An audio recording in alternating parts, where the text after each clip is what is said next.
साथियों जोहार, जय भीम, जय संविधान, जय फूले। आप सभी देख रहे हैं कि किस प्रकार से अजाक्स के प्रांतीय अध्यक्ष आईएएस संतोष वर्मा जी पर मध्य प्रदेश सरकार ने एक तरफा कार्रवाई कर उन्हें कृषि विभाग से हटा दिया है। और ये हटाना ये कुछ तथाकथित जो लोग थे उनके दबाव में किया गया है। ये बहुत ही निंदनीय है।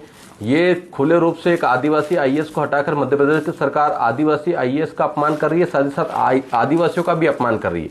हमारे लोग कुछ ही संख्या में एक दो लोग जो हैं आईएएस बने हैं, आईपीएस बने हैं, फिर भी मध्य प्रदेश की सरकार उनको आईएएस आईपीएस का काम नहीं करने देती है। भोपाल के वल्लभ भवन में बिठा के रखा है, वहां से भी कुछ लोगों के दबाव में उन्हें हटा दिया जाता है। आप देखिए, संतोष वर्मा जी ने जो बयान दिया वो बयान संविधान की मूल भावना के तहत ही था। उन्होंने संविधान से हटकर कोई भी एक भी बात नहीं की।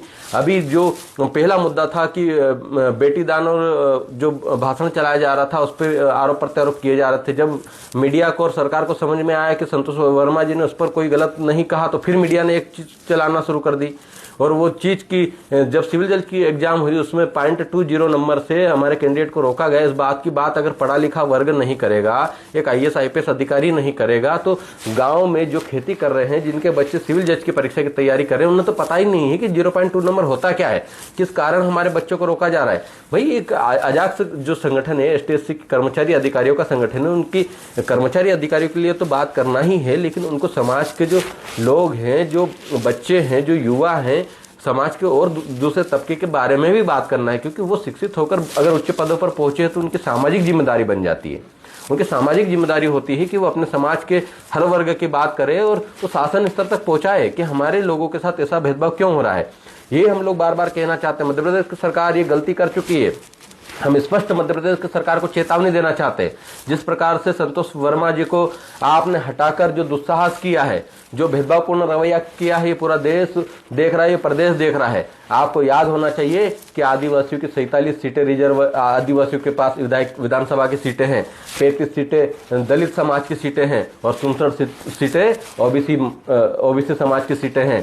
टोटल मिलाकर 149 सीटें होती है और बहुमत के लिए मध्य प्रदेश में 116 सीटें चाहिए। उस बहुमत से ज्यादा हमारा आंकड़ा है और हमारी जनसंख्या है। लेकिन आपने ये साबित कर दिया कि आदिवासी हो, दलित हो, पिछड़ा हो, अगर आईएएस आईपीएस अधिकारी होगा तो उसको लूप लाइन में रखा जाएगा, उसको बार बार प्रताड़ित किया जाएगा। जब हम लोग समानता की बात करें, जब संविधान की बात करें, क्या इस देश में, इस प्रदेश में संविधान की बात करना गुनाह है?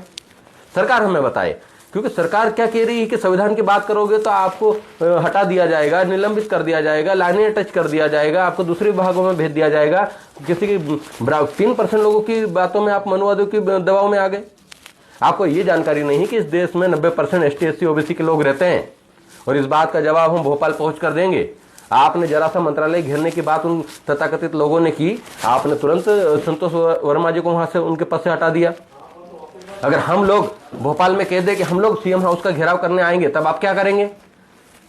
आपका जो जातिगत दुर्भावना जो है वो दिखाई दे रही है। मुख्यमंत्री जी, आप भी ओबीसी समाज से हैं, आपको ये समझना चाहिए कि किस प्रकार एससी एसटी ओबीसी के लोगों को दबाया जा रहा है और आप इतनी बड़ी कार्रवाई कर देते हैं। आप यहाँ पे बोल देते हैं, आपको ये पता नहीं है एमवाई के अस्पताल में जब 2 बच्चों की मृत्यु हो गई, 2 बच्चों को चूहे काट के चले गए, तब हमने कहा कि जिम्मेदार अधिकारी को हटाए, तब तो आपकी साइन और हाथ कांपने लग गए, तब आपके हाथ नहीं चले।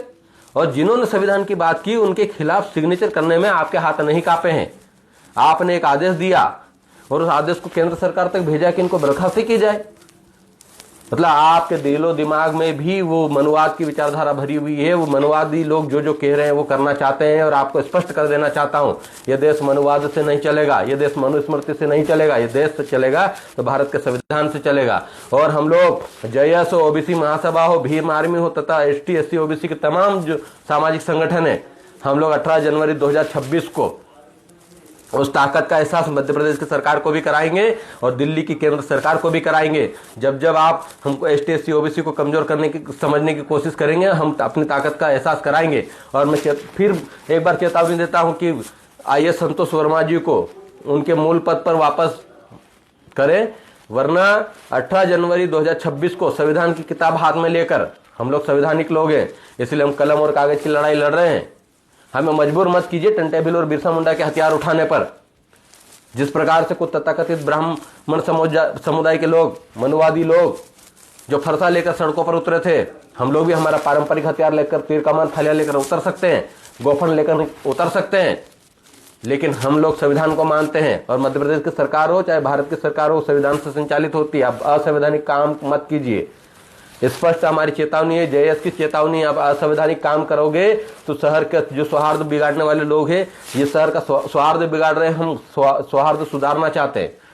आपको यह दिखाई नहीं देता कि अनिल मिश्रा नाम का व्यक्ति जो बाबा साहब को लगातार गाली दे रहा है, जो संविधान को लगातार गाली दे रहा है, जो संविधान निर्माता को बदलने चला है, उस पर कार्रवाई करने में आपके हाथ कांप रहे हैं, उसको गिरफ्तार नहीं किया जा रहा है। रामभद्राचार्य महिलाओं को खिलौना कह रहा है, उस पर आपको कार्रवाई करने की हिम्मत नहीं है। धीरेन्द्र शास्त्री जो बालक वो लड़कियों को खाली प्लाट कह रहा है, उस पर कार्रवाई करने की हिम्मत नहीं है। वो जो संविधान की बात करता है उस पर कार्रवाई कर रहे हो आप। आपको पहले ही हम लोगों ने चेता दिया है कि ये देश किसी एक धर्म का नहीं है। इस देश में हर धर्म पंथ समुदाय के लोग रहते हैं। आप हिंदू राष्ट्र की जो यात्रा निकालकर हिंदुओं का जो प्रोपेगेंडा आप सेट कर रहे थे, आप लोगों ने जो एक मुहिम चलाई थी, पता चल गया उस मुहिम का क्या नतीजा है। सिर्फ ये हिंदू राष्ट्र बनाने की बात नहीं थी, ये ब्राह्मण राष्ट्र बनाने की बात थी। और हम ब्राह्मण राष्ट्र का विरोध करते हैं।